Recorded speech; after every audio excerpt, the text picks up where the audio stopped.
Hey, what is going on? Welcome back to the channel. Today we're taking a look at Polkadex. I want to say that I'm not a financial advisor and you should do your own research before investing money into crypto. I also want to mention the Telegram chat.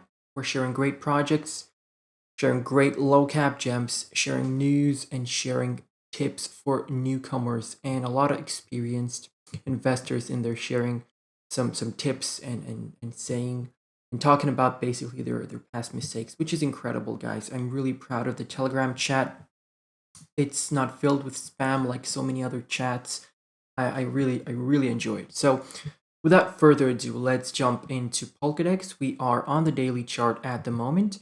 And as you can see, the last video, I did give you some buying orders and some buying support levels, basically, where we might end up landing. And I did give you $8. As you can see, we went a lot lower than that. We actually bottomed out over here at somewhere around $5.28. I'm just going to mark that off.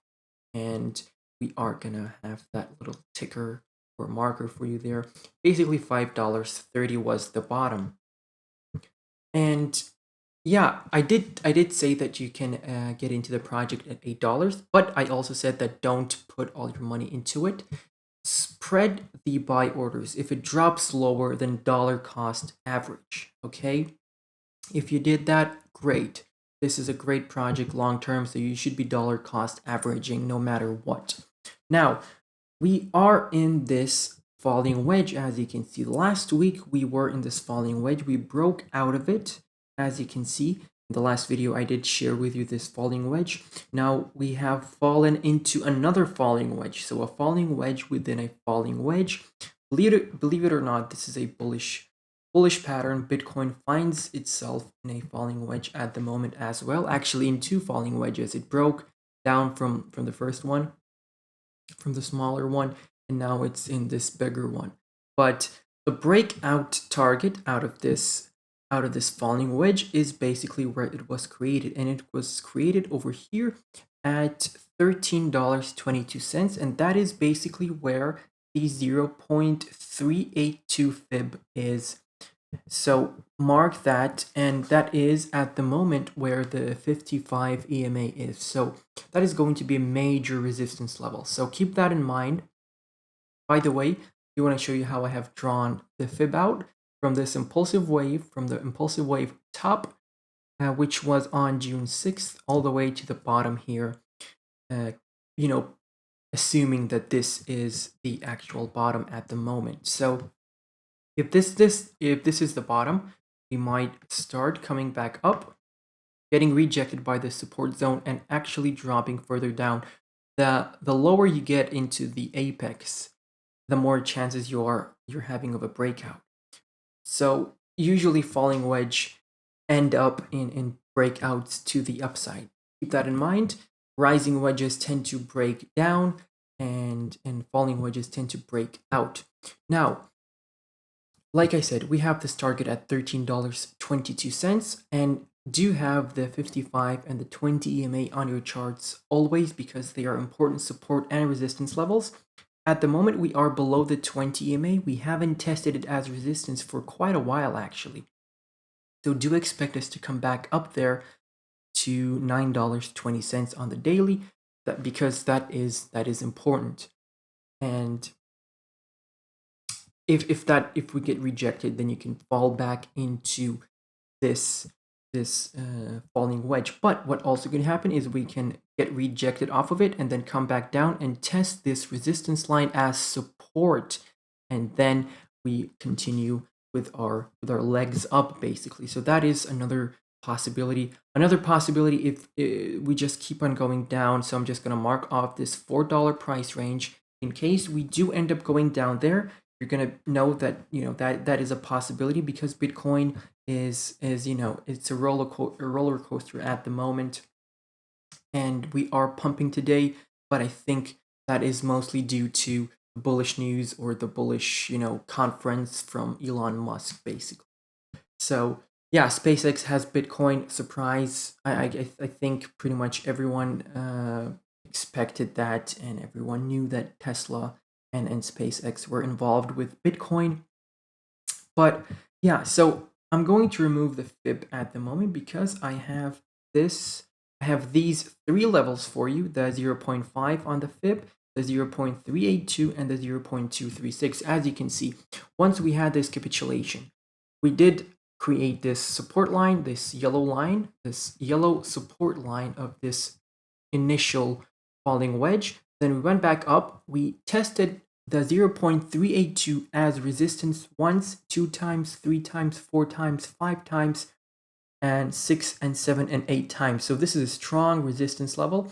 You want to keep an eye on that. Once we start pumping, I hate the word pumping, but once we start, coming back up, then you might hit our head on this level and start coming back down basically to a key support level. Now, I've given you this nice support level, not really support level because there is no kind, this is just one big candle over here. We might just come back to $4, and that is a good place to put some bits into Polkadex, but we are going to break out because the EMAs are overextended themselves. As you can see, the 55 EMA is far away from the 20 EMA, and that is always an indicator of an uptrend. I always say that, I always talk about that, keep that in mind, and we haven't tested the 20 EMA as resistance quite a while, so everything is pointing towards a break to the upside. Keep that in mind, and yeah, so the 0.236 is a strong resistance level as well. You're going to see that better on the 4-hourly chart actually, but yeah, you can see that the 55 EMA, which is the red line, is currently sitting at the 0.382 fib, so keep that in mind as well. And obviously the 0.5 daily fib, it's basically one of the strongest resistance levels and one of the strongest support levels once you flip it to support basically. So keep that in mind. Let's jump into some indicators on the RSI. As you can see, we are hitting our head on the RSI constantly on this trend line, and this is a strong resistance line. If we start getting rejected and we do end up coming back down, then you might actually see us going back down to that $4 price. If we do break out and retest as support, then that is good. But right now, as you can see, we are on the floor. We are oversold on Polkadex, so this is the time to be accumulating. On the stochastic RSI, we have bottomed out, and the only way from this bottom, as you can see, whenever we are in this bottom, in this zone over here, we always tend to go back up, and that is pretty much the only way you have to go. So this is bullish on for the project. This is an indicator that we are starting an uptrend, but Bitcoin obviously can spoil the party for all the altcoins, and an altcoin can have a very bullish pattern on its chart, but then Bitcoin shits the bed and it all goes down with Bitcoin. So the moving average on the moving average convergence divergence, MACD for short, is curling up for a bullish cross with a signal line. The red line is called the signal line, and we are below the histogram. So there's a lot of room to go down. As you can see, this is the lowest the MACD has ever been on the chart, and this is KuCoin, by the way. So on the daily chart, we can see that we're having a lot of indicators pointing towards an uptrend. So if you bought in at $8 and it went down, and you just buy back with at a lower level basically. So don't put in all your money at one buy order. I always say that, and just dollar cost average. Let's jump into the 12-hour chart and the 4-hour chart now. So we are on the 12-hour chart, and I just realized that I didn't give you the prices for the fib levels. So the 0.5 fib is sitting at $15.70. The 0.382, which is the target of the breakout out of this falling wedge, is at $13.22. I have mentioned that. And the 0.236 is sitting at $10.14. As you can see, it was a strong support level over here. We were wicking off and bouncing off this 0.236, but then once we lost it as support, it's going to act as a strong resistance, and we can keep hitting our head for a couple of times before we eventually break it and test it back as support. So pretty much we have the same picture over here. This falling wedge is playing out perfectly, in my opinion, on the 12-hour chart as well. And as you can see on the 12-hour chart, we haven't tested the the 20 EMA as well, and the EMAs are overextended a bit, far away from each other. So you can come back to the 20 EMA, and that would be $7.40. So as you can see, we are expecting quite a move to the upside, in my opinion. If we take a look at the RSI, then we are starting to get out of that oversold area on the 12-hour chart. That trend line is from the daily chart, that yellow trend line on the RSI, so don't mind it.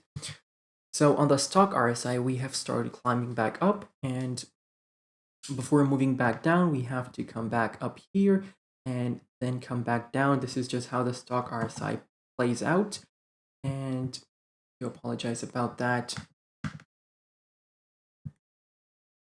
So what can happen is, if the stock RSI is showing us that there is a lot more potential growth, then we can come up, hit our head on the 20 EMA, then come back down and test this support level once again. Or we can break down to $4 if Bitcoin crashes, but we are still in this falling wedge and we are still bullish. And that is great in my opinion. Let's take a look at the MACD. We're forming the bullish cross. Once we form the bullish cross, that is pretty much a confirmation of an uptrend. And not an uptrend, but of an impulsive wave to the upside, and pretty much some nice moves to the upside. But this is a lagging indicator, so the bullish cross will happen after the move to the upside has started. So this is it for the 12-hour chart, and let's jump into the 4-hourly chart for some short-term targets. Now on the 4-hourly, we are testing the 20 EMA as support, which is great. That is incredible.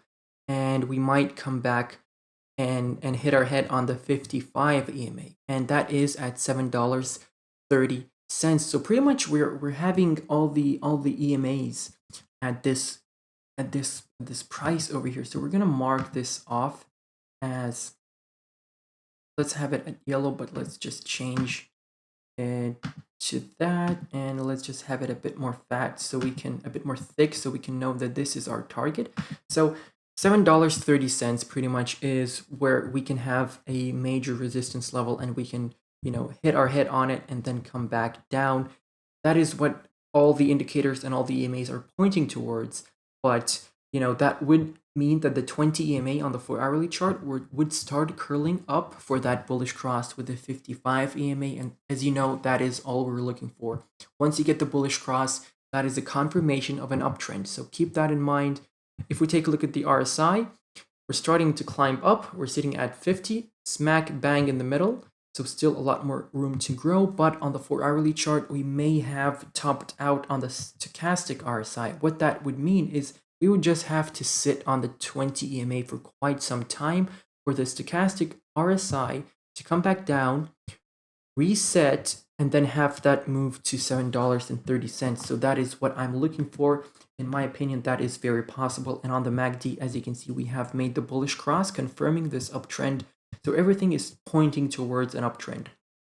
Obviously, if Bitcoin shits the bed, look for $4 to buy in. And if it, goes down any lower, dollar cost average, basically. And yeah, that's it for this video, guys. That is a nice breakdown for you for Polkadex. You have your targets, you have your buy orders at $4 and potentially lower if it dips any lower. So yeah, keep that in mind, and I'm gonna catch you in the next video. Goodbye and good night.